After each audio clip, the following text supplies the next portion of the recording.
Holy fuck, where's the... You can see the rocket coming down. Yeah? No.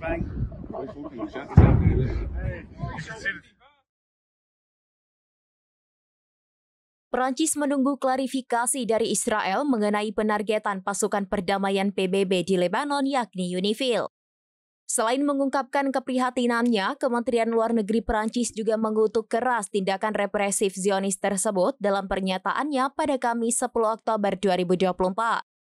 Sebab menurut pihaknya, melindungi pasukan penjaga perdamaian adalah kewajiban yang berlaku bagi semua pihak dalam konflik apapun.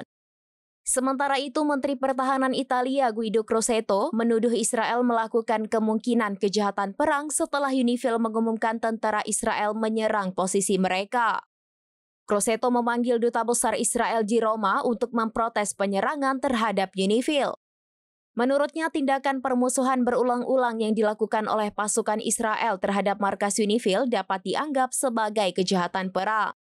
Lanjut Crosetto, hal ini tentunya merupakan pelanggaran yang sangat serius terhadap aturan hukum kemanusiaan internasional. Sebelumnya, sumber UNIFIL mengatakan tentara Israel menargetkan menara penjaga UNIFIL di markas umum di wilayah Ras Naqoura pada Kamis 10 Oktober 2024. Dua tentara UNIFIL dikabarkan luka serius di salah satu lokasi UNIFIL dan langsung dilarikan ke rumah sakit. Sementara PBB mengatakan tentara Israel melepaskan tembakan ke posisi 131 lokasi UNIFIL di Lebanon Selatan. Mengutip Tribunnews.com pada Jumat 11 Oktober 2024, selain nyaris memakan korban jiwa dari pihak UNIFIL, serangan Zionis itu juga menyebabkan kerusakan pada kendaraan dan sistem komunikasi.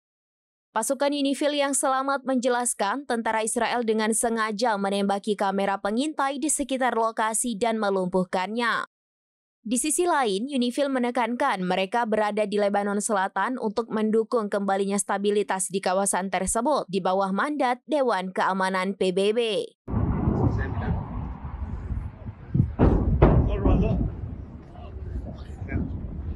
Holy fuck, where's the... You can see the rocket coming down. Yeah? No. Download Tribun X sekarang. Menghadirkan lokal menjadi Indonesia.